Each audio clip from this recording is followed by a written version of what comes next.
Bonjour, bienvenue sur Histoire et Révélation.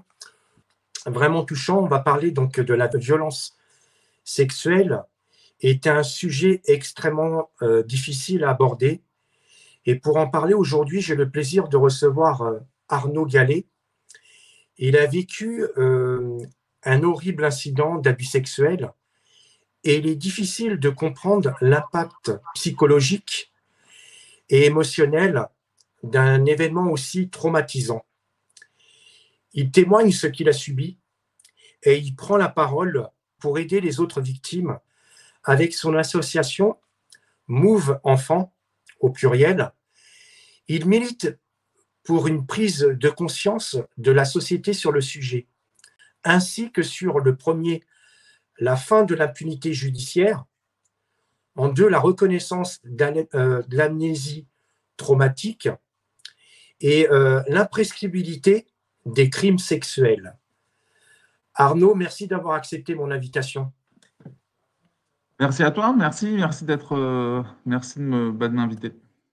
Je t'en prie. Donc, dans un premier temps, est-ce que tu peux nous expliquer qu'est-ce qui t'est arrivé? Moi, c'est une histoire qui est très singulière et en même temps extrêmement banale. Quand j'étais enfant, j'ai été victime déjà de violences physiques, violences psychologiques par un père, d'accord, de manière assez importante. C'est-à-dire, c'était des coups de ceinture, c'était des coups de chausse-pied, différentes choses, etc., qui ont fait de moi, et j'en suis plus que convaincu, une proie idéale pour, par la suite, un prêtre pédocriminel, qui était un grand-oncle également, qui m'a violé entre l'âge de 8 ans et 11 ans. Et à l'âge de 12 ans, j'ai été violé également par deux de mes cousins. Et effectivement, ce sont des choses, tu le disais dans la présentation, horribles, etc., mais c'est surtout des choses qui sont incompréhensibles pour un enfant. Pour moi, c'est important déjà, de situer les choses de cette manière-là, c'est-à-dire que le viol en tant que tel, la manière de le vivre, on comprend pas en fait. On n'a pas le logiciel pour comprendre et on l'a d'autant moins que, en réalité, la société véhicule d'autres messages. D'autres messages, c'est quoi principalement? C'est que on nous dit bien souvent en fait de faire attention, par exemple, à ce que à ce qu'on ne nous propose pas, enfin voilà, de pas accepter un bonbon d'une personne qui nous le propose, etc. On nous dit également que le viol, c'est aussi avec beaucoup de violence, etc. Donc en fait, quand ça arrive et qu'il n'y a aucune violence, comme c'était le cas en fait avec mon grand-oncle, parce que c'est quelqu'un qui avait une forme d'emprise effectivement sur moi, ça signifie qu'on ne sait pas dans quelle case le mettre. Et on n'en parle pas parce qu'on se dit que c'est peut-être normal, et tout parce que c'est hyper gênant, etc. Enfin bref. Et donc, il faut du temps en fait pour comprendre. Et je pense que ce temps-là est assez difficile parce que après, c'est un temps qui nourrit bien souvent les victimes d'une forme de culpabilité parce qu'on en veut un peu à l'enfant qu'on était de ne pas avoir compris quelque chose qu'on n'avait pas dans notre logiciel. Et ça, pour moi, aujourd'hui, c'est quelque chose de fondamental, vraiment, pour être en capacité de comprendre quel est justement mon combat, notre combat, puisque le Mouvement Enfant, c'est un combat collectif de survivantes et de survivants de violences dans leur enfance. Il s'agit évidemment de se dire que mettons-nous, la société doit se mettre à hauteur d'enfants pour comprendre aussi ce que les enfants peuvent vivre, les enfants victimes. On parle aujourd'hui de 160 000 enfants victimes chaque année de violences sexuelles.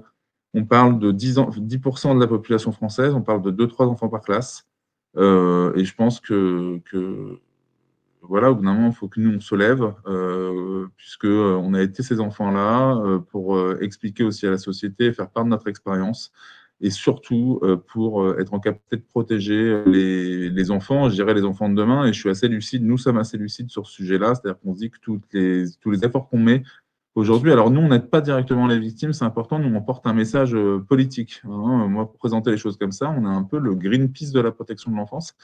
Et on l'assume en tant que tel, c'est-à-dire que ce qu'on souhaite, c'est faire bouger. Les solutions, on les connaît en fait. D'accord, ça fait des années en fait que les solutions sont décriées, enfin criées, etc. par les experts, etc. qui n'arrêtent pas de les marteler à gauche, à droite. Bon, maintenant, il s'agit aussi de les appliquer. Il s'agit d'arrêter de faire comme si on découvrait le problème, alors que le problème, ça fait des années en fait qu'il est pointé. Maintenant, nous, on est venu dire qu'aux politiques publiques, qu'elles doivent, et aux politiques, qu'ils doivent se bouger, en fait, se saisir de manière importante de ce sujet-là. Ouais. Et justement, ça tombe bien que moi, je t'ai aujourd'hui pour justement aborder ce sujet parce que sur ma chaîne, j'en parlais un petit peu, mais pas trop. Et je pense que ça va être aussi mon air de la guerre. Je vais en faire de plus en plus Je vais inviter d'autres personnes justement pour parler de ce sujet. Pourquoi? Parce que j'estime que c'est quelque chose de très important et ça touche tout le monde. Et c'est vrai que même moi, avec le peu que j'ai, si je peux mettre une petite pierre dans cet édifice. Pourquoi? Parce que peut-être qu'un jour, un enfant ou peut-être un adulte verra cette vidéo et justement, en Bien regardant sûr. cette vidéo, il pensera, il dira, mais mince, moi aussi, j'ai peut-être vécu quelque chose. Et c'est pour ça que, en tout cas, je voulais te remercier d'avoir accepté.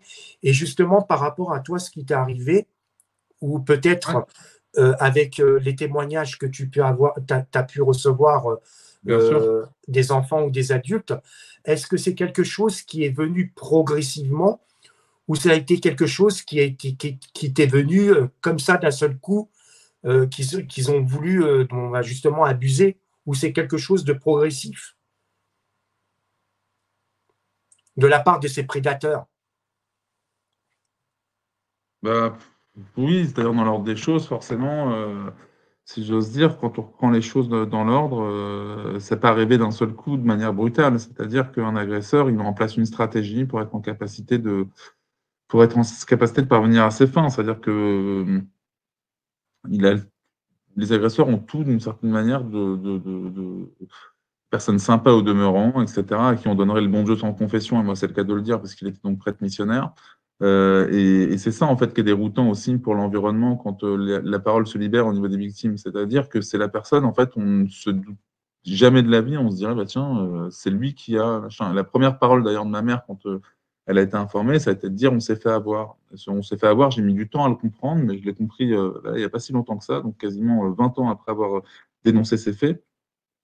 Effectivement, d'une certaine manière, elle s'est fait avoir. C'est-à-dire qu'elle avait une confiance absolue. Et là où il y a de l'abus, effectivement, il y a un abus de confiance, notamment au niveau des personnes qui faisaient confiance à cet adulte. Alors certes, mes parents n'auraient pas dû faire dormir cet homme dans ma chambre, hein, ça c'est une évidence. C'est-à-dire qu'il ne faut pas faire dormir des adultes, aucun adulte dans la chambre d'un enfant. Moi, c'est important, je le dis, je n'ai pas de souci à le dire. Parce qu'il y a un risque, et le risque qu'on prend, en fait, c'est pour un enfant. Il y a un rapport complètement qui est, comment dire, disproportionné entre un adulte et un enfant. Et donc, voilà. Ok. Aujourd'hui, ce prédateur, il est en prison? Non, il est mort. J'ai parlé en fait après qu'il soit décédé. Et par contre, alors il est décédé. Par contre, mes deux cousins sont vivants. Et D'accord. l'enquête est en cours. D'accord. Et justement, la toute première fois, quand tu as abordé ce sujet, je suppose que déjà à la base, ça a dû être très dur. Et quand tu en as parlé à tes proches, quelle a été leur réaction, la première réaction? La première réaction de mes proches, pour les faits, alors il y a deux choses. Pour les faits, en fait, concernant comment dire, les viols commis par mon grand-oncle qui était prêtre, donc prêtre missionnaire. euh, C'était la surprise, et cetera. C'était surtout eux, vus à leur niveau. En plus, comme il était décédé, du coup, ben, ils savaient pas trop comment faire avec moi. Ça, c'est la première chose. Mais bon, j'ai pas eu forcément de rejet ou quoi que ce soit. Ils ont cherché à comprendre. Ils ont très vite découvert dans la famille qu'il y avait d'autres personnes qui avaient été victimes. Et sûrement, d'ailleurs, vraisemblablement, également ailleurs, parce qu'il est intervenu dans plusieurs pays. Et puis, pour ce qui est de mes cousins, il faut savoir que les faits sont revenus plus tardivement. Ce que je n'ai pas dit par rapport à mon Oui, grand-oncle, j'ai fait une amnésie traumatique partielle. L'amnésie traumatique, c'est quoi? Bah, l'amnésie traumatique, c'est le moment où en fait, le cerveau disjoncte face à un événement en fait, d'une grande violence. C'est un réflexe de survie d'une certaine manière. Et qui est donc prouvé scientifiquement, bien évidemment, là où la théorie des faux souvenirs, qui est souvent opposée à l'amnésie traumatique, qui renvoie aux victimes, soi-disant que ce sont des menteuses, des menteurs, etc., elle n'est pas prouvée. Et donc, les faits, moi, sont revenus donc, petit à petit, toute la stratégie, etc. Et puis après, concernant mes cousins, j'ai fait une amnésie traumatique totale, c'est-à-dire que les faits sont revenus, j'avais 25 ans, et ils sont revenus d'un coup, et la seule chance que j'ai eue, c'est que mes cousins ont reconnu les faits. Bon, ils les ont banalisés, ils ont dit que c'était un jeu, bien entendu. Tout le monde sait qu'un jeu, bon, ils avaient certes 13 et 15 ans, mais bon, 13 et 15 ans, on est quand ouais, même en responsabilité. Et c'est surtout qu'ils ont fait passer ça pour un jeu. Et cette version du jeu a été admise par toute la famille, et donc j'ai été exclu par la suite par ma famille. Donc là, par exemple, on a passé les fêtes de Noël il n'y a pas très longtemps. Bah, c'est toujours pour moi une période difficile, puisque bah, j'ai été exclu notamment de Noël pendant 2 années. Et du coup, c'est vrai que, alors, dit comme ça, je ne dis pas que je m'en moque un peu de Noël, mais tu vois ce que je veux dire. Par contre, c'est sûr que c'est quelque chose qui est extrêmement difficile, c'est-à-dire que c'est déjà, un, une inversion, et deux, une injustice, parce que ce sont bien les agresseurs qui étaient à la table et non la victime. OK. Et justement, donc, pendant ce premier fait, quand tu as dénoncé ce fait la toute première fois, tu avais quel âge à peu près quand tu l'as annoncé? 19 ans la première fois et après 25. D'accord, donc tu étais déjà un adulte. Et justement, mais la première fois, pourquoi tu as attendu autant de temps que ça pour le Bah, tout dénoncer? simplement pour les raisons que j'évoquais, c'est-à-dire que moi, les faits me sont revenus devant comment dire, un reportage sur France 3. Donc, j'ai eu, comme beaucoup de victimes, je me suis identifié à d'autres, j'ai compris ce qui m'était arrivé parce que j'avais pas le logiciel, ce que je disais tout à l'heure. Et donc, de manière tout à fait soudaine, au moment où je suis confronté en fait à ce témoignage, excusez-moi, je décide de prendre la parole. Et puis voilà, en fait. Mais sinon, avant, je croyais que j'étais homosexuel, etc. Enfin, c'était pas clair, en fait. J'avais un truc pas clair, en fait, qui était à traiter. Je savais que c'était pas clair, mais j'arrivais pas à le nommer. Et j'ai pu le nommer uniquement parce que j'ai eu ces témoignages-là. Et c'est pour ça que je dis qu'aujourd'hui, la société ne prend pas suffisamment en compte ce pouvoir d'identification des victimes et qui devrait être pris en considération en réalité. C'est-à-dire que c'est un temps de gagner, ça pourrait être un temps de gagner aussi pour du dépistage. J'entends, hein, d'ailleurs, ce sont les préconisations qu'on a faites nous-mêmes au niveau de la CIVIS, donc la commission indépendante sur l'inceste et les violences sexuelles faites aux enfants à laquelle j'ai participé. On parle de dépistage, on parle de questions ouvertes, on parle de questionnement systématique. Quelque chose, à mon sens, dont on n'a peut-être pas parlé, parce qu'il fallait que ce soit tout en consensus, etc. C'est ce pouvoir d'identification des victimes. Qu'est-ce qu'on fait des victimes en réalité? Est-ce qu'on les voit uniquement et on pleure sur leur sort en se disant ah mon Dieu, c'est terrible, c'est affreux, etc. Ou est-ce qu'on se dit à un moment donné que les victimes aussi peuvent servir? Parce que c'est notre credo, hein, c'est de se dire vraiment, nous, ce qu'on souhaite, pourquoi on prend la parole? Certes, c'est pour dire comment la société nous a maltraités et comment, d'une certaine manière, on aurait pu être protégé au moment des faits. Et c'est surtout donc pour que notre témoignage serve à aller chercher les 160 000 enfants victimes chaque année de violences sexuelles. Je pense qu'aujourd'hui, il n'y a pas de volonté non plus de nous utiliser, entre guillemets, comme tels. Et c'est bien dommage, parce que je suis convaincu que certaines et certains d'entre nous ont cette capacité, et sur tous les territoires. Donc, il y a un vrai sujet, en fait, de mobilisation, de réparation collective, et on passe complètement à côté aujourd'hui, puisque on est uniquement sur une dimension émotionnelle qui est très bien, mais si j'ose dire, enfin moi ça me concerne, donc je vais m'engager directement. Moi, la dimension empathique, je ne dis pas que je m'en moque, mais je dis que l'empathie, les personnes autour de moi ne l'ont pas eu au moment où j'ai révélé les faits ou au moment où j'ai été victime. Je ne sais pas ce que je cherche aujourd'hui. Moi, ce que je cherche aujourd'hui, ce sont des actions politiques qui permettent d'aller protéger des enfants, tout simplement. Et aujourd'hui, je pense que le compte n'y est pas du tout.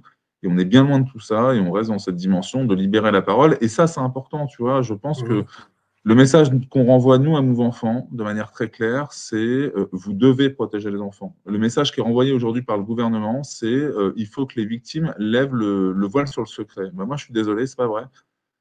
On revient sur ce qu'a fait la Civis. La Civis, elle a recueilli 30 000 témoignages, 30 000 personnes qui nous ont dit avoir parlé quand ils étaient enfants. Les victimes parlent, les enfants parlent, nous ne sommes pas capables de les protéger. C'est ça le sujet. Pourquoi? Parce que seuls 8% d'entre elles, donc 8% des victimes, parmi les 30 000, nous ont signifié avoir bénéficié d'un soutien social positif. Un soutien social positif, c'est quoi? C'est quand on dit à un enfant, je te crois, je te protège.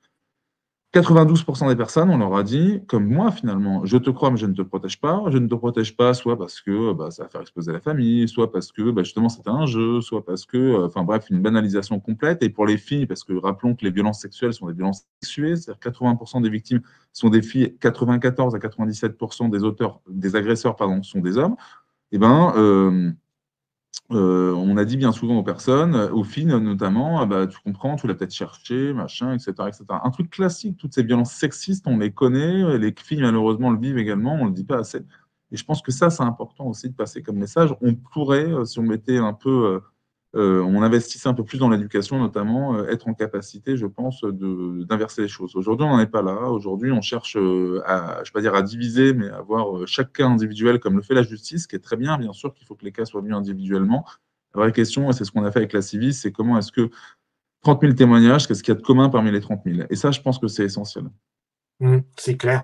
Mais justement, est-ce que toi, le sentiment, parce que moi, le sentiment que j'ai en entendant, c'est pas la première fois, il y en a beaucoup de ces témoignages, c'est qu'on a l'impression que les victimes, elles sont considérées comme des pestiférés, en Je quelque dirais pas. sorte, hein, en quelque sorte, parce que Ouais, pourquoi elles par qui? sont pas entendues? Par la famille. Ouais, Bah, par la famille. Ouais, je sais oui, pas si c'est pestiféré. Je dirais surtout que c'est banalisé. Je sais pas si c'est pestiféré. Je dirais que la famille, elle ne sait pas en fait comment faire, c'est tout. Et la famille, comme elle sait pas comment faire et comme il faut préserver le clan, que la plupart des violences se passent au sein même de la famille, bah, que fait la famille si ce n'est dire au bout d'un moment, écoute, oui, on t'a entendu, c'est hyper grave, sauf que ça va pas, on va pas tout révolutionner. Comme on va pas tout révolutionner,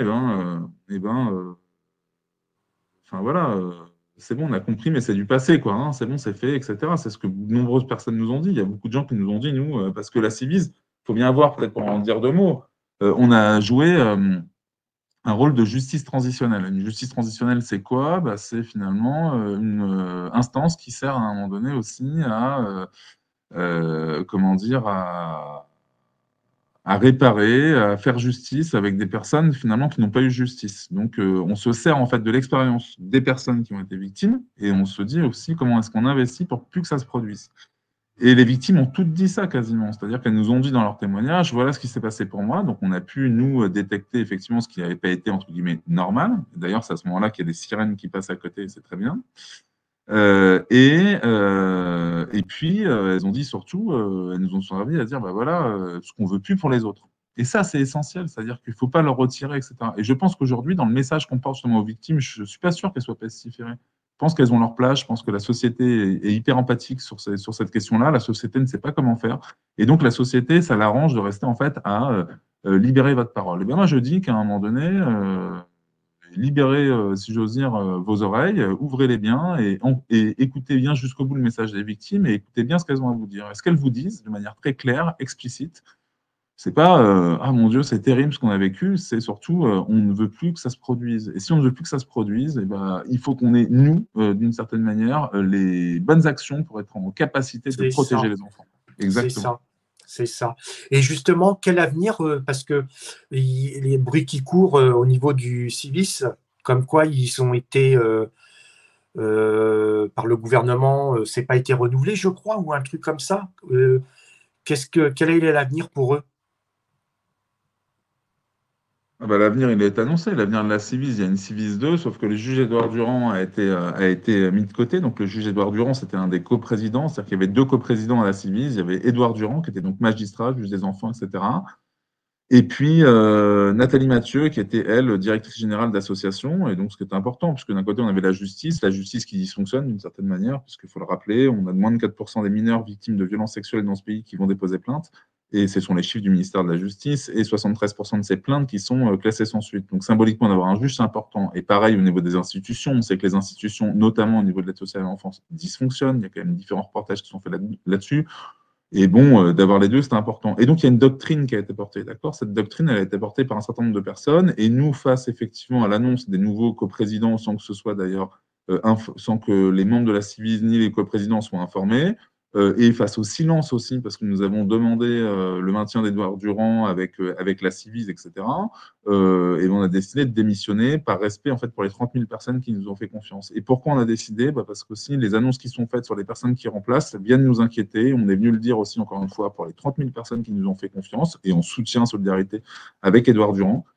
Pourquoi ça nous inquiète? Bah parce que la vice-présidente qui est nommée, à savoir comment elle s'appelle Caroline Ressalmon, pardon, je vais y arriver. C'est une médecin, médecin légiste, qui, elle, est pro syndrome d'aliénation parentale. Le syndrome d'aliénation parentale, c'est tout ce qui est en lien avec les mères protectrices, etc. Donc, avec des mères qu'on n'entend pas, qui souhaitent protéger leurs enfants et qu'on condamne pour non-représentation d'enfants, notamment, bien souvent. Elle est également, en tant que médecin, opposée à l'obligation de signalement. Bref, ça va en opposition complète avec ce qu'on prône au niveau de la Civise. Et par ailleurs, Caroline Ressalmon a claqué la porte de la Civise en 2022, puisqu'elle était contre cette obligation de signalement. Après, il y a Sébastien Bueil. Sébastien Bueil, c'est une commission indépendante, donc lui, il est président. Bon, nous, on a quelques doutes aussi, c'est-à-dire que quand on est président et en même temps directeur général d'une association qui perçoit quasiment tous ses financements de financement public, bon, on se dit déjà, il y a un risque, enfin, l'indépendance, elle est où, quoi? Elle est où alors même qu'on reçoit des fonds? Donc ça, c'est un peu particulier. Et puis au-delà de ça, lui-même, il est directement opposé à la prescription. Il a des propos odieux par rapport aux victimes qu'il tient. Il compare la prescription à des dates de péremption en fait sur des pots à yaourt, ce que je trouve particulièrement odieux. C'est-à-dire qu'il dit, grosso modo, il renvoie les victimes en fait à leur propre responsabilité. Les victimes, on les renvoie sans cesse à leur responsabilité. C'est-à-dire que quelque part, si elles ont été victimes, c'est de leur faute. Et moi, je dis qu'à un moment donné, on ne peut pas, alors même si lui, par ailleurs, il a été victime, on ne peut pas tenir ce type de propos, puisque finalement, si on veut bien comprendre ce qui se passe, c'est à la société en fait d'agir. Et là où c'est extrêmement important pour moi de le dire comme ça, c'est que ça revient à la question du signalement. Si je prends ma situation personnelle, moi, je n'aurais jamais déposé plainte si la commission indépendante sur les abus sexuels dans l'Église, qui était présidée à l'époque par Jean-Marc Sauvé, n'avait pas signalé ma situation. Je fais partie des 22 signalements qui ont été faits au niveau du procureur de la République. Et ça, c'est important pour moi parce que, au-delà de la force, machin, je ne voyais pas forcément l'intérêt, j'en étais pas là du tout, etc. Eh bien, lui a fait le nécessaire. Et du coup, ce signalement est devenu plainte. Et ça, je pense, enfin, donc j'ai été auditionné, etc., etc., et j'ai pu déposer plainte. Et ça, je pense que c'est pour ça qu'entendre dire le prochain président, enfin le président, parce que lui, ça y est, il a été nommé de la Civis, que les victimes, grosso modo, doivent se débrouiller par elles-mêmes, c'est pas comprendre les enjeux, et c'est se dire, au moment, à quel moment est-ce que la société joue son rôle protecteur qu'elle doit jouer dans un État-providence. Et ça, pour moi, c'est essentiel. Et pour nous, au niveau de la Civis, ça fait partie même de la doctrine. La doctrine, c'est qu'il faut sortir du huis clos. C'est pas à la victime de porter elle-même un fardeau, alors même qu'elle a été victime d'un crime effroyable. C'est à la société, au bout d'un moment, de jouer son rôle. C'est à la société d'ouvrir les yeux. C'est à la société dans son ensemble. Et je peux prendre plusieurs exemples. Tu vois, moi, par exemple, quand j'étais enfant, je faisais pipi au lit. Bon, le médecin, parce que fallait absolument, on était dans cette époque-là, il n'a rien trouvé de mieux à faire que de dire, voilà, il faut que tu appliques la méthode pipi-stop. Sauf qu'il n'a jamais voulu voir la causalité. Or, on sait aujourd'hui que parmi les symptômes en fait, d'enfants qui sont victimes, il y a l'énurésie, donc le fait de faire pipi au lit ou l'oncompresie, le fait même d'avoir, enfin bref, de faire caca, etc. Et on en reste systématiquement aux symptômes sans voir la causalité. Et je pense qu'à un moment donné, cette situation, elle n'est pas possible. Et nous, on demande vraiment de s'éveiller, on demande que les médecins signalent, on demande que tout le monde puisse signaler, on demande surtout de protéger les victimes et d'entendre en fait ce type de discours aujourd'hui, pour nous, à la tête de la Civis, c'est quelque chose qui est extrêmement inquiétant. Et on verra bien effectivement vers où ça va aller. En tout cas, ça a fait exploser la Civis, puisqu'on est 12 à avoir démissionné. Et on regrette bien évidemment ce passage à l'acte qui, ni plus ni moins, est une marche arrière toute de ce qui avait pu être initié dans un mouvement qui, à notre sens, est sociétal, puisque quand tu as 30 000 personnes qui témoignent, ça veut dire qu'il y a 30 000 personnes qui te font confiance, et bien plus finalement, et que c'est un fait social. Et ça veut dire qu'aujourd'hui, on est venu cracher au visage des 30 000 personnes, et ça, c'est inacceptable. C'est ça. Parce qu'en fin de compte, c'est intéressant ce que tu dis, parce que en fin de compte, c'est bien de témoigner, mais s'il n'y a pas de concret derrière, les gens, ce qu'ils recherchent, c'est du concret.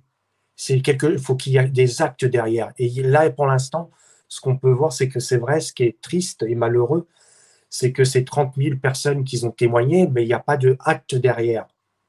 Tu vois? Et je trouve que c'est ça Oui. qui est déplorable. Tu regarde, je vais prendre un exemple tout bête. Justement, on va parler de la Russie. Le président russe a pris une décision il y a de ça l'année dernière. Justement, pour les pédophiles, il a voté une loi pour la castration. Tu vois, il faut quelque chose de concret. Là, aujourd'hui, il n'y a rien de concret. Ils peuvent mettre la Civis numéro 2, 3, 4, mais si on... Ouais, enfin, des actions derrière, bien sûr. Des actions, c'est des actions, parce que c'est malheureux c'est triste et malheureux pour les enfants, parce que c'est comme tu as l'impression qu'ils ont été une deuxième fois une victime, encore une deuxième fois, c'est-à-dire qu'on leur met une couche encore dessus. Non, mais je suis d'accord, complètement. Et, Et Ouais. surtout encore plus si les enfants, ils sont encore plus jeunes, qui sont tout petits. Ah bah alors là, on leur demande déjà d'expliquer comme pour un adulte ce qui lui est arrivé. Le pauvre gamin, bah déjà, on lui a bouffé son enfance, il est obligé d'expliquer ce qui lui est arrivé. Et deuxième coup de couteau, c'est que bah, il n'y a rien de concret qui se passe derrière. Hmm. Tu peux nous parler aussi un petit peu de ton association, donc Move Enfance, en quoi ça consiste et ce que tu fais, ce que vous faites. Move Enfant, c'est un mouvement de survivantes et de survivants de violences dans leur enfance et leurs alliés qui décident de s'unir et de faire bouger les choses et surtout de remuer la société pour qu'elle ouvre les yeux sur son incapacité à protéger les enfants. Et pour ce faire, en fait, on ne vient pas avec de nouvelles solutions, puisque les solutions, on les connaît. On vient ni plus ni moins rappeler que les solutions, on les connaît et qu'elles ne sont pas appliquées. Et donc, c'est un mouvement de mobilisation, c'est-à-dire que plutôt que les victimes restent isolées, etc., et ben, les victimes ont la possibilité, évidemment, de se mobiliser, de se bouger. On fait des fois des actions coup de poing, on fait aussi des conférences, enfin, différentes manières de faire. Et ça, pour nous, c'est important. Ça, c'est vraiment c'est essentiel. D'accord. Voilà, donc ça Mais veut dire que tout le monde a sa place, tout le monde a sa place dans Mouvement Enfant. J'invite moi les personnes qui veulent nous rejoindre. Vous pouvez faire le par mail, vous envoyez un petit mail, c'est MouveEnfant, M-O-U-V et enfant au pluriel, donc MOUVENFANTS, @gmail.com et vous dites que vous souhaitez nous rejoindre, il n'y a aucun problème, il y a de la place pour tout le monde, c'est un mouvement, on parle bien de politique, on parle de lobbying, on veut faire bouger les choses et on ne vient pas faire ce que font d'autres finalement, parce qu'on ne vient pas d'une certaine manière empiéter sur d'autres territoires, on vient ni plus ni moins prendre une place que personne n'occupe aujourd'hui, à savoir celle d'une comment dire, ouais, d'une mobilisation à la Greenpeace, quoi, de se dire au bout d'un moment, faut faut que la vérité soit dite, il faut que, surtout que ça change directement. C'est-à-dire que si on agit sans qu'au bout d'un moment, il y ait vraiment de mouvement, d'évolution, etc., et ben, on a l'impression qu'il n'y a pas grand-chose qui va changer. Donc nous, il faut absolument qu'on puisse dénoncer l'immobilisme de l'État, notamment. Hein. Je rappelle qu'au niveau de la Civis, on avait d'ailleurs fait un avis qui s'appelle le coût du déni, qui chiffrait ce coût-là à 9,7 milliards. Bon, et donc voilà. Donc c'est ce qu'on fait à Move Enfant, on vient ni plus ni moins, et on vient d'ailleurs en soutien aussi de victimes, et ça c'est important, pour leur dire que vous n'êtes pas seul, et surtout que vous, au-delà, vous n'êtes pas seul. On démontre clairement que la responsabilité, elle est parmi ceux qui font rien, et ça, c'est essentiel. Et moi, j'ai en tête, par exemple, on a fait une action récemment au niveau de la Salésienne, qui est un club de sport sur Paris, dans le 17e, qui accueille encore deux salariés qui sont suspendus pourtant par la Ligue de foot et par la Fédération française de foot pour des questions de violence faites aux enfants. Ils les gardent dans leur staff. Et nous, on est venu faire une action devant. Et quand vous avez la victime, notamment, qui porte un message fort sur une pancarte qui dit simplement ici, à la Salésienne, quand un enfant parle, on l'exclut, et que c'est la victime qui le porte devant, fièrement devant le siège qui pourtant l'a exclu, moi, je pense que c'est une bonne réparation aussi. Et la société doit le savoir, sinon la société ne le sait pas. On a l'impression de se dire, et à chaque fois d'être surpris, mais ça, c'est important. ouais, mais justement pour les petites victimes, quelle chose de concret est-il fait pour eux? Parce que c'est vrai que malheureusement, les plus jeunes n'ont pas de, comment dire, bah, ils sont tout petits, ils ne peuvent pas faire des actions comme pour un adulte. Donc, comment vous faites pour les accompagner?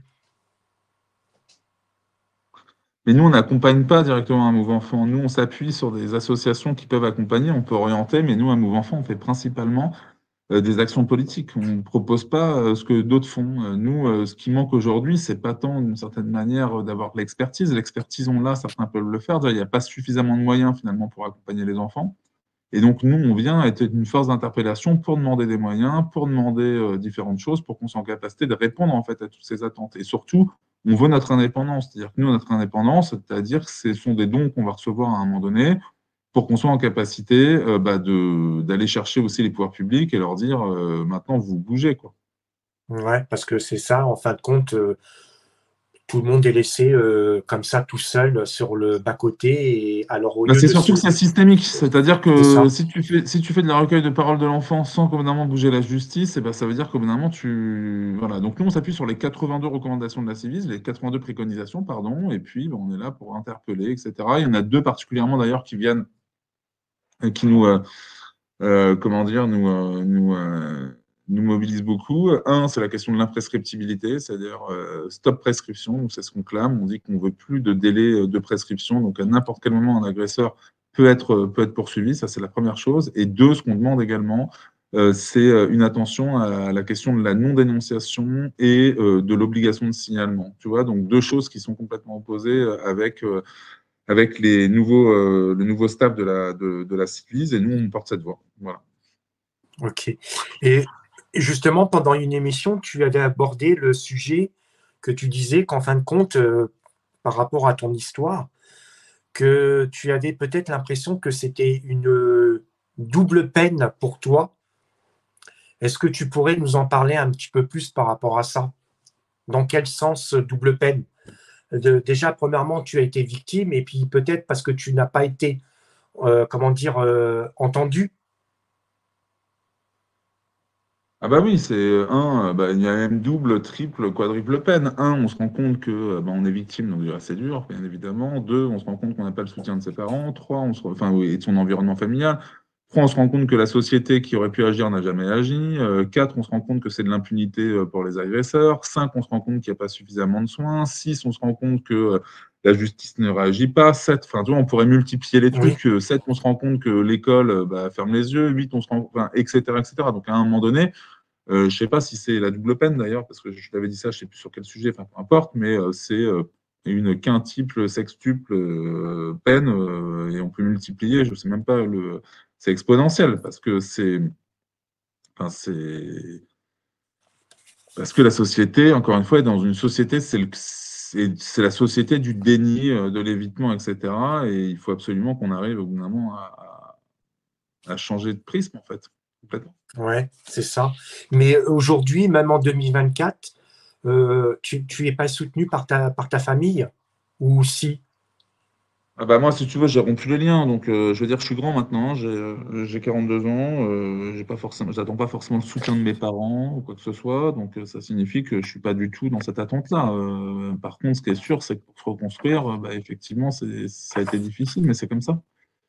Mais encore une fois, moi, j'ai de la chance, en fait. C'est ce qu'il faut bien voir. Moi, j'en parle comme ça facilement parce que je suis conscient aussi de la chance que j'ai. Je pense notamment à ceux qui en ont un peu moins. Tu vois, là, il fait froid en ce moment, on est au mois de décembre, au mois de janvier, pardon.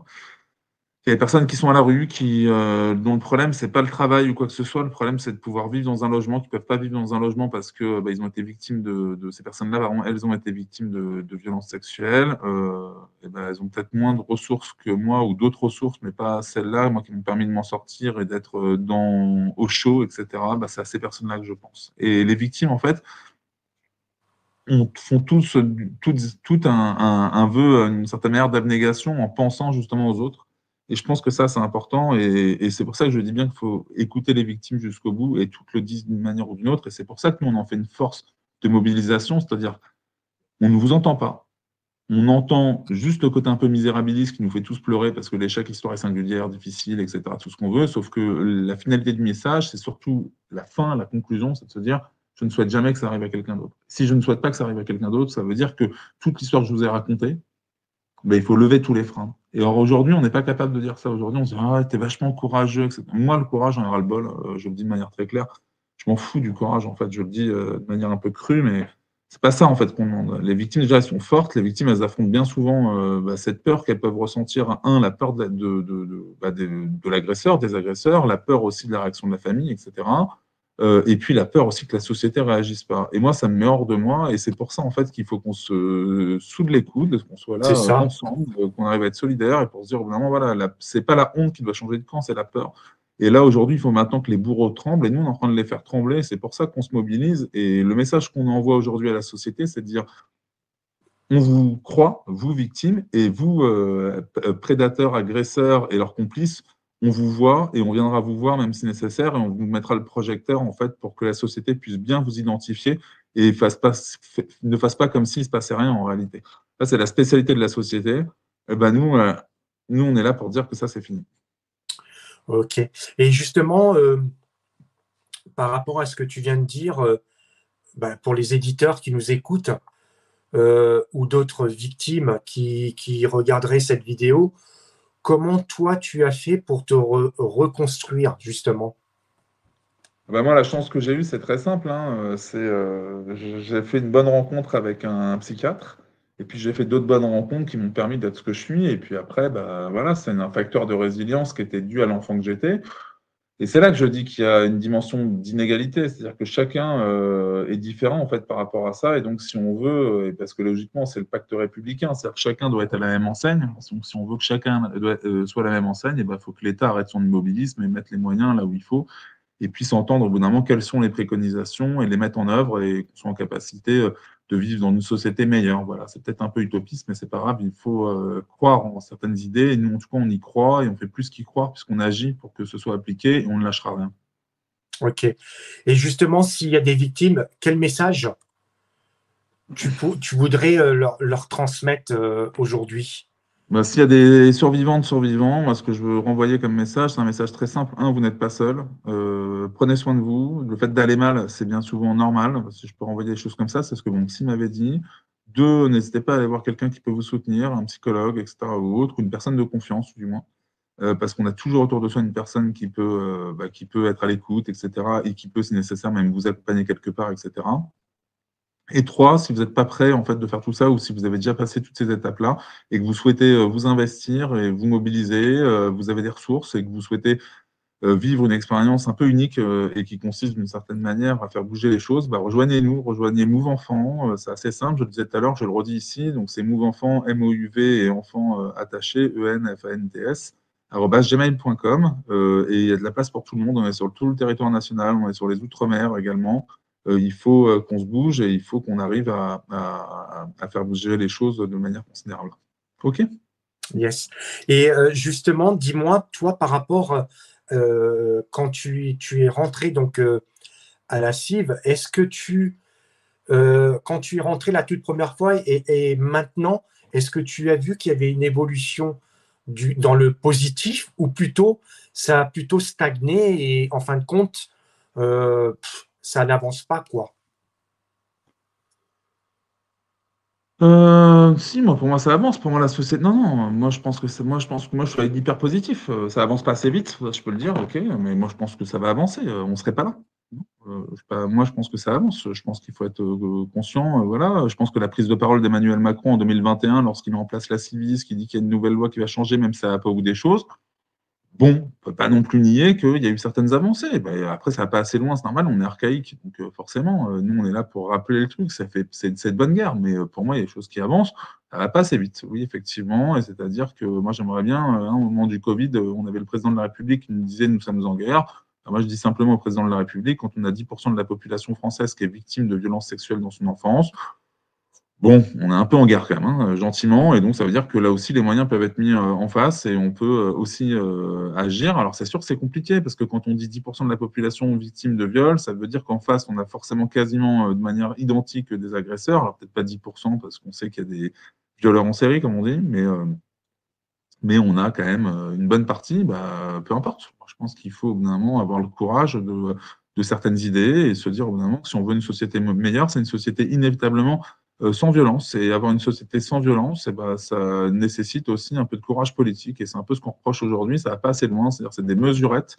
Là où on devrait avoir de vraies mesures et surtout un plan Marshall qui nous permet drastiquement de changer les choses. Et nous, en tout cas, on lâche rien. On n'est pas extrémistes. On est lucide sur la situation et les solutions, encore une fois, on ne les connaît pas parce qu'on les a inventées, mais parce qu'on s'appuie sur les expertises, que ce soit celle de la Civis et d'autres, qui martèlent depuis X temps ce message-là. Bah, nous, aujourd'hui, on est venu dire, puisque les rapports, en fait, d'une certaine manière, ne suffisent pas ou servent à communiquer, bah, autant agir et autant leur dire que les solutions, vous la connaissez, appliquez-la. Mais c'est vrai que la solution appliquée là, est-ce que tu penses aussi que du fait que chacun va de son côté, s'éparpille un petit peu partout, alors qu'au contraire, si on se rassemblait tous pour faire quelque chose de concret et de commun, ça irait plus vite. Je vais prendre un exemple, aussi bien la justice, les médecins et autres, les psychiatres et autres, alors qu'on se réunit tous ensemble au lieu que chacun reste dans son côté. Ah oui, c'est exactement ça pour moi, bien sûr. Il y a une dimension collective, c'est-à-dire qu'il y a une dimension de solidarité qui doit être forte en fait par rapport à ça, bien sûr. Bien sûr. C'est essentiel. Tout à Il fait. n'y a que ça Et qui nous permettra de changer les choses. Sinon, en fait, c'est diviser pour mieux régner. Par contre, si on est nombreux, bon, bah, c'est un peu plus compliqué de nous diviser, a priori. c'est clair, on est bien d'accord.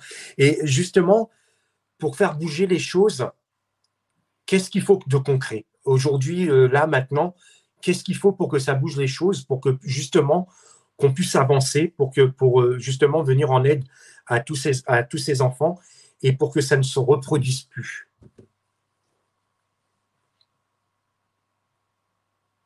Tu peux reposer ta question, pardon? Ah, je disais, qu'est-ce qu'il faudrait aujourd'hui, maintenant, tout de suite, pour que ça puisse avancer, qu'on puisse justement prendre en compte les Bah, c'est ce que je enfants, te dis. Ouais.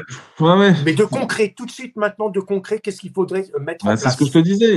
Écoute, il y a 82 mesures qui ont été énoncées. Le président de la République a mis en place la Civis, d'accord? On lui a fait 82 préconisations, qui mettent en place ces 82 préconisations. C'est très simple, en fait. C'est-à-dire qu'il a fait une commande, on lui a livré sa commande. J'ai envie de dire Emmanuel Macron appliqué, il n'y a pas de problème. Après, je Ouais. ne vais pas lister ici les 82 mesures, Oui, mais bah je oui. pense que les 82 mesures sont argumentées, etc. Ça me semble important. Mais pour quelle raison il ne les met pas en application? Après, le rapport de la Civis, elle vient juste d'être déposé, donc on va bien voir. Nous, ce qu'on dit, c'est qu'on a certaines craintes, donc c'est normal qu'on les fasse remonter. Après, bon, on verra bien comment ça se passe après. Nous, ce qu'on souhaite, c'est ça. En fait, on tend la main aussi au président de la République. Nous, on croit avant tout à la République. Hein. On est là juste au bout d'un moment pour interpeller en disant, bah voilà, on a des craintes, on a machin, il y a des choses qui se passent qui nous étonnent quand même, comme l'éviction du Durand, etc. Et après, voilà, la solution, parce que c'est ta question, c'est de savoir qu'est-ce qu'il faudrait pour changer. Bah, ce qu'il faudrait pour changer, c'est ce que le président de la République a demandé, c'est-à-dire un rapport de la Civis qui doit être appliqué, donc 82 mesures, 82 recommandations à appliquer. Ok. Et justement, pour les victimes, bah, en l'occurrence, je pense que pour les familles qui sont concernées, qu'est-ce que tu pourrais leur dire? La maman ou le papa qui sont face à... Ce que j'ai envie de dire aux parents, bien souvent, ce qu'a démontré la Civis, c'est que dans 92% des cas, en fait, on croit les enfants, mais on ne les protège pas. Donc, ce que j'ai envie de dire aux parents, croyez vos enfants, protégez-les. Et protégez-les, ça veut dire aller au bout de la démarche. Le bout de la démarche, c'est quoi? Même si c'est difficile et peut-être un peu laborieux, bah, c'est de déposer plainte, quelle que soit l'issue. Parce que vous renverrez à vos enfants un message clair, net, précis qui vise à dire que c'est grave. Voilà. Et on s'est rendu compte, en fait, dans les 8% de personnes qui ont bénéficié d'un soutien social positif, à qui on a dit donc je te crois, je te protège, que ces 8% de personnes ont eu très peu de conséquences sur leur santé par la suite. Donc, pas de mystère.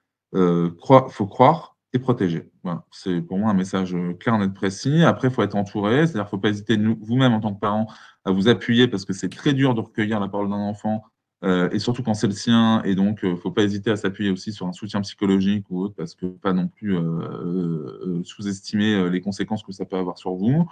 Mais il faut être à la hauteur, d'une certaine manière, des enjeux, de ce que vivent vos enfants. Et être à la hauteur, à mon sens, c'est vraiment enfin, voilà, de ce que je disais, de croire et de protéger. Yes.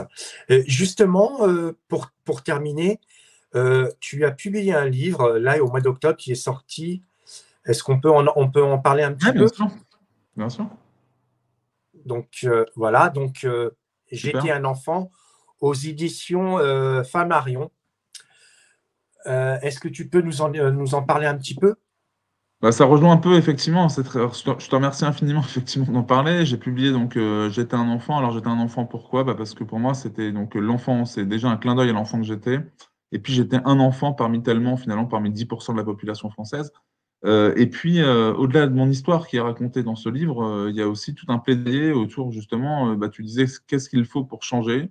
Et ben, c'est exactement ça. C'est-à-dire que c'est un livre aussi, et c'est un plaidoyer politique qui vise à se dire que, évidemment, en termes de protection de l'enfance, le compte n'y est pas aujourd'hui. Et si on veut que le compte y soit, et ben, il s'agit aussi, évidemment, de, de se retrousser les manches et de pouvoir avancer dans une seule et même direction, à savoir le plan Marshall de lutte contre les violences faites aux enfants, plan Marshall d'ailleurs de la protection de l'enfance, qui vise aussi par une meilleure valorisation des professionnels, bien évidemment, qui sont autour des enfants et qui vise par un vrai changement de société et qu'on remette les choses à l'endroit. Et c'est ce que je raconte dans ce livre-là, que j'ai voulu raconter. Donc, il y a et mon histoire, qui peut être un peu dure, etc. Parce que rendre hommage à l'enfant que j'étais, c'est aussi être lucide sur ce qu'il a traversé et ce qu'il a fait que je suis aujourd'hui.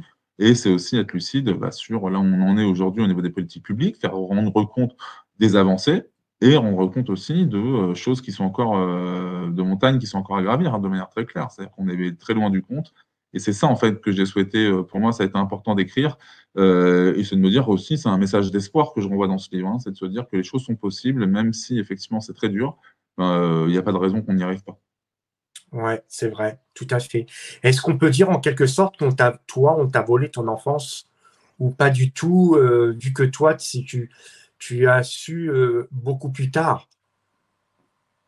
Bah, si, si, c'est ce que je dis. Moi, je dis que je le dis souvent, hein. Moi, je dis que pour moi, on m'a effectivement volé mon enfance. C'est-à-dire que j'ai très peu de souvenirs de mon enfance, etc. Après, voilà.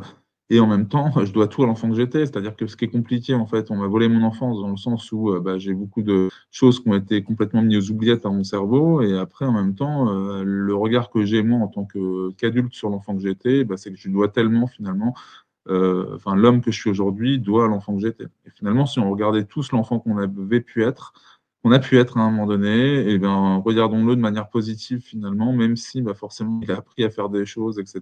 Mais il faut regarder un peu toutes les ressources que les enfants ont. Mettons-nous à hauteur d'enfants pour être en capacité au bout d'un moment d'être dans une société meilleure. C'est ça ce message que je souhaite porter, c'est le message qui m'anime, c'est le message que je porte, c'est le message que je porterai tout le temps. C'est un message qui me tient particulièrement à cœur parce que je pense qu'on ne se rend pas compte en fin de compte de ce qui arrive à un enfant quand il est victime de violence. Et je pense que la société, même si elle aime bien les enfants, parce qu'il n'y a pas de souci, on est bien conscient, on n'arrête pas de dire ah, ils sont mignons, ils sont machin, etc. Elle ne se rend pas compte par moment de la manière dont elle traite les enfants. Il y a qu'à voir, je sais pas, on a différentes situations qu'on peut vivre qui viennent quand même des fois nous interpeller, et notamment cette question de violence sexuelle. On voit bien qu'on est quand même bien loin de ce qu'on pourrait faire pour les enfants si réellement on les chérissait tel qu'on le dit, on serait en capacité, à mon sens, de mener un peu plus d'action et de se dire que c'est une priorité qui n'a pas de, qui n'a pas de limite d'une certaine manière. Alors, aujourd'hui, on met des limites, on met des freins avec des êtres qui, qui sont ni plus ni moins ce qu'on sera les adultes de demain, quoi. Donc c'est un truc complètement dingue et ça a donc des conséquences après sur la vie d'adulte, hein. Moi, je rappelle quand même que qui sont des violences d'ailleurs après faites aux femmes, etc., les violences tout court de la société, bien souvent, quand on regarde de plus près, c'est des choses aussi dans l'enfance qui ne se sont pas bien passées. Donc interrogeons-nous collectivement et disons-nous au bout d'un moment qu'il y a un truc qui ne fonctionne pas dans notre société. Je n'ai pas dit qu'il fallait jeter toute la société, j'ai dit que simplement que il faut réfléchir autrement. Il faut peut-être, comme d'autres pays l'ont fait, la Belgique, le Canada, etc. Enfin, j'en sais rien, différents pays ont décidé au bout d'un moment de changer aussi de regard et de manière de faire en matière d'éducation. Bon, pourquoi la France, elle ne le fait pas? Parce qu'on est les champions du monde. On est les champions du monde peut-être de beaucoup de choses, champions du monde peut-être presque de cyberpédocriminalité, puisque on est les deuxième pays hébergeurs de contenu cyberpédocriminel, le quatrième au monde. Bon, je ne suis pas sûr que ce soit glorieux. Je pense qu'il faut vraiment qu'on soit en capacité d'agir et de situer les priorités au bon endroit. Et là, on a un peu de mal. Ouais, et surtout d'écouter les enfants, justement, pour qu'ils puissent se reconstruire, parce que c'est ça le plus important, la finalité, qu'ils se reconstruisent, qu'ils puissent se construire une vie, quoi, en fin de compte. Parce que forcément, tu peux être victime, mais tu peux, en reconstruisant ta vie, donc comme toi, tu l'as fait, donc tu auras construit ta vie, avoir des enfants, être marié, comme tout le monde, quoi, en gros. Il suffit Mais juste de les écouter. moi, c'est ce message d'espoir que je souhaite porter, effectivement, c'est Voilà. qu'il y a un lendemain possible, effectivement, c'est important. Ouais. Et, mais des fois, c'est plus possible pour certains que pour d'autres. Donc moi, ça ne me convient pas. C'est pas parce que moi, d'une certaine manière, je m'en sors à peu près que tout de suite, je dois ne pas penser aux autres. Voilà, ou C'est que je dois ça. dire aux autres, tiens, démerdez-vous comme moi, je me suis démerdé. C'est pas mon message, quoi. En fait, moi, mon message, c'est de se dire que il y a des personnes qui, par moment, pour des raisons X, Y, ont un peu plus de mal. Et c'est bien ces personnes-là vers qui il faut aller. Il ne faut pas non plus tourner la tête ou leur dire simplement, bah, tiens, tu te rends compte, tu pourrais faire aussi autre chose, c'est de ta faute, etc., etc. Non, ça ne repose pas sur ce poids-là n'est pas sur les épaules des victimes, c'est sur les épaules des agresseurs et sur les épaules de la société qui doit protéger les victimes, les enfants, etc. Et ça, pour moi, il faut remettre les choses dans le bon ordre. J'ai aucun problème avec ça. C'est pour ça que je le dis de manière tout à fait C'est calme. ça. Voilà. Et puis surtout de mettre aussi dans le contexte que chaque enfant ou chaque personne est différente et il faut prendre chaque différence. Et donc voilà quoi. Donc, en tout cas, Arnaud, je voulais te remercier d'avoir accepté mon invitation. Je te laisse le dernier mot de la fin. Le dernier mot de la fin, de manière très simple. Protéger les enfants. Merci de cette invitation. Et on est toutes et tous en capacité et d'agir et on doit protéger les enfants. Voilà, c'est un message simple. Et n'hésitez pas à faire le 119 également, qui est un numéro quand il y a un doute, pas de doute. Et Allô Enfance en danger. Je rappelle déjà aujourd'hui également que vous avez sur tous les territoires de la République une maison de protection des familles qui est assurée notamment par la Gendarmerie nationale. Et la Gendarmerie nationale est là également pour des missions de prévention. Donc n'hésitez pas à appeler, dans le doute, pas de doute. On est toutes et tous confrontés, je l'ai été moi-même récemment, confronté à des situations où on ne sait pas trop ce qui se passe, etc. J'ai fait le 119, j'ai déjà parlé aussi à des gendarmes ou autres. C'est pas parce que je suis engagé sur la cause que je sais tout, bien au contraire. On sait bien que des fois, on peut nous-mêmes, dans nos relations d'ailleurs, soit avec nos propres enfants ou autres, être confronté à des choses qui nous échappent. La meilleure manière de faire, c'est d'agir et d'agir en s'appuyant sur les autres. On a plein de choses qui existent et on est sur tout ce levier-là. N'allons pas dire d'une certaine manière et attendre des autres ce qu'on pourrait faire nous-mêmes. Voilà. Donc agissez et c'est le message qu'on doit passer. Arrêtons de dire que les enfants ont des secrets, des machins, des bidules, des chouettes, j'en sais pas trop quoi. Par contre, voyons nos responsabilités, protégeons les enfants. C'est un message clair, net, précis et sans ambiguïté. Et donc c'est notre devoir, c'est la réalité. Et si on veut que le monde change, c'est une des recettes, pas une recette miracle, mais c'est néanmoins un impératif. Ouais. Puis même protéger les enfants, normalement, quelque chose de naturel. Ça devait être la priorité, ce Bien qui est sûr. quelque chose de normal. Donc, ok. Merci beaucoup, Arnaud. Je te dis à très bientôt. Je te souhaite une bonne soirée et un bon week-end. Merci, au plaisir. Merci bien. Au revoir.